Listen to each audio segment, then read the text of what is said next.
large section of the German Democratic Republic before getting to anywhere I could call home.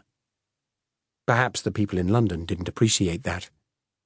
There was sometimes good reason to think pen pushers in the Foreign Office in Whitehall were still using 19th century maps. I was looking at Jim, trying to decide how ill he really was, when there came a sudden sound like a shovelful of heavy mud hitting a wall. The compartment rocked slightly.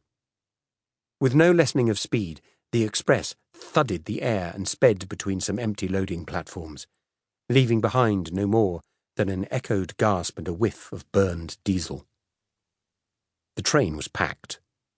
You could feel the weight of it as it swayed, and hear the relentless pounding of the bogies.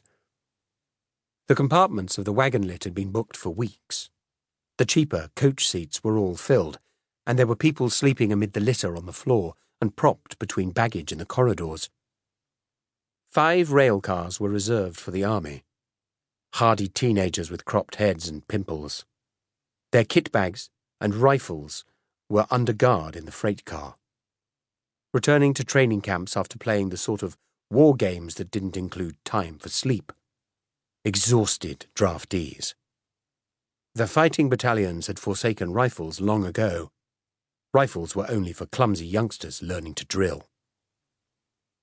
Further back in the train, there were East European businessmen in plastic suits and clip-on ties, shriveled old women with baskets heavy with homemade vodka and smoked pork sausage, stubble-chinned black market dealers with used TV sets crammed into freshly printed cardboard boxes. Coming half awake, Jim stretched out a red bony foot so that his toes pressed upon the metal divider that formed the side of a tiny clothes closet.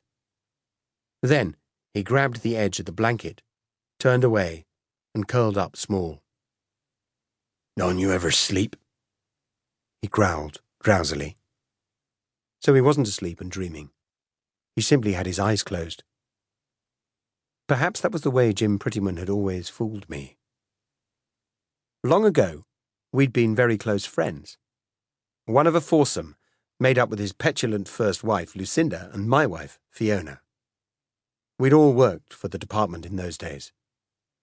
Then Jim had been selected for special jobs and sent to work in corporate America as a cover for his real tasks. He'd changed jobs and changed wives, changed nationality and changed friends in rapid succession. He was not the sort of wavering wimp who let a good opportunity slip past while worrying who might get hurt. "There's someone standing outside in the corridor," I told him. "The conductor?" "No, not him. Our bad-tempered conductor has assumed tenancy of compartment number 15 and he's stinking fall-down drunk and will soon be unconscious." "Slide open the door and look," Jim suggested. "Or is that too easy?" His voice was croaky. "You're the one who's dying," I said. "I'm the security expert, remember?" "Was there someone at the railway terminal?" he asked, before remembering to try and smile at my joke. When I made no move to investigate the corridor noise, he repeated the question. "Yes," I said.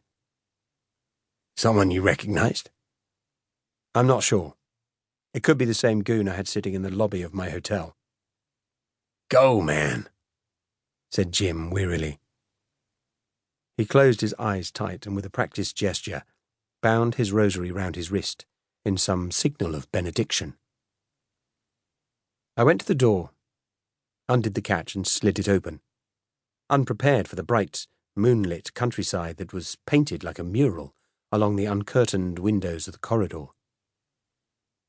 There was a man there, standing a few steps away.